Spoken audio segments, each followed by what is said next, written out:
the archetype of the woman is the emotional body. The archetype of the man is the mental body. The emotional body, we find out in ourselves, is the causal point of the quality of our human experience. The causal point of the quality of our human experience is being determined by the condition of woman on this planet. And we can take a look. Women have two roles. They're either whores, prostitutes, and being prostituted for manipulation, for gain, for profiteering, or they're mothers, they're breeders. That's the only roles that they're being given. There's no other role. Otherwise, if they want another role outside of that realm, they have to behave like a man. If they want to run for a power position, they've got to behave like a man.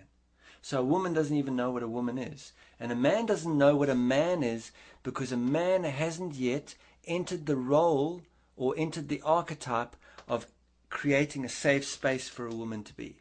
There are no safe women on this planet. Women are not safe here. They're pursued creatures. They're completely pursued and for manipulation, to sell products, to breed children, and to become orgasmobiles, right? When the mental body agrees not to have an orgasm and therefore has no point of destination, what becomes obvious is that, say, if I take the orgasm out of my sexual experience as a man, what's going to become obvious to me is where I've been manipulating my entire experience with my partner so I can have my orgasm. I won't see that behavior of manipulation until I remove until I no longer have that destination point. Because when I don't have the destination point, all that manipulation behavior has no point. There's no point to it. And so what that's going to show me from the heightened point of the sexual experience is where I'm doing that in every aspect of my life. Where am I entering a situation, like, for example, am I entering a presentation with a destination in mind? Am I entering that room to get an applause? Am I going to manipulate what's happening to get that outcome? Where am I manipulating everything in my life? And what we find out is we're continually manipulating our experience. What we're really doing is we're continually manipulating God for an outcome that we think we should be having, instead of being able to receive, right, what's really being given to us. So that the one role that sexuality plays is it enables us to see where we're manipulating things to accomplish destination consciousness. That destination consciousness is what's creating mortality consciousness.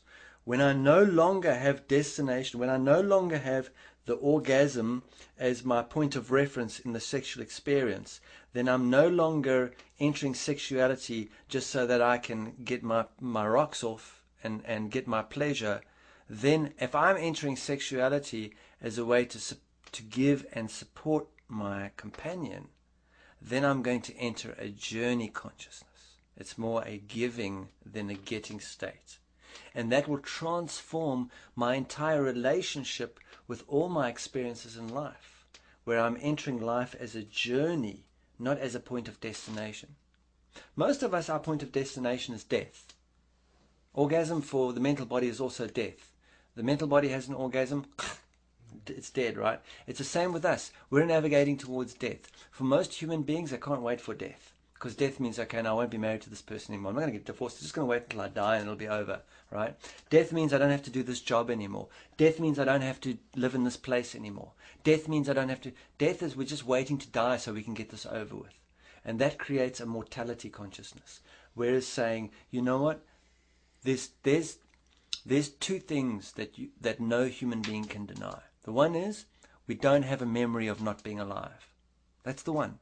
We don't have a memory of not being alive. Even if we've only been living for 12 years, we still won't have a memory of not being alive.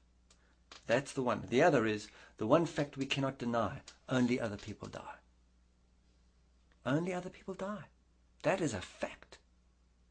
No one can deny that. Only other people die. And so when we allow ourselves to feel that resonance, that also will help to remove that destination consciousness, that waiting for death so that everything will be fine after death. But sexuality can really help in removing that manipulation consciousness. Also, anytime we enter a very high frequency experience, like someone was telling me today in a one-on-one, they couldn't understand what happened because they were in a meditative, prayerful state, and they had an experience which was akin to them as Jesus coming to them. They had this visitation from this being or this presence that to them was Jesus to them. And it was just the most profound experience. And then it lasted for a day or two, the resonance, and then they went into a state of deep depression afterwards. And they couldn't understand what had happened. And they thought that something had gone wrong. No, that was the gift of the visitation. The visitation, when we expose ourselves to a high frequency or a vibration, what's going to happen is going to bring into our awareness the blockages that are stopping us from having that experience, right? So it's the same with sexuality. If we explore sexuality from a point of intimacy, not from a point of pleasure and getting our rocks off and an addiction so that I feel better about myself, but actually in being with each other, in journey consciousness, in giving to each other, the sexual experience is going to be of such a high frequency that within a day or two, and it's also important that when we're having that level of sexual experience, that we don't have sexual experience often, because that sexual experience has consequences, and those consequences can take 2, 3, 4 days, a week to unfold. What will unfold is that then sexuality becomes a healing tool, because what it'll do is it'll bring up low frequencies, right, that are blocking us from living in that heightened state of vibration. The low frequencies will come up. Over the next day or two, we'll have upsets between us, between myself and my companion, for example, that I'm exploring intimacy with. There'll be triggers that will come up of upsets or emotional blockages to be cleared. And those emotional blockages will have been unearthed by the high vibration of that sexuality. So, sex isn't just for making babies, isn't just for getting rocks off and doing those and, making myself feel better about things. It's also not to be avoided and seen as sinful. It's a profoundly powerful healing tool to show us something about ourselves. Sexuality can show us things about ourselves that no other experience can, because it is so heightened and because it is so intimate.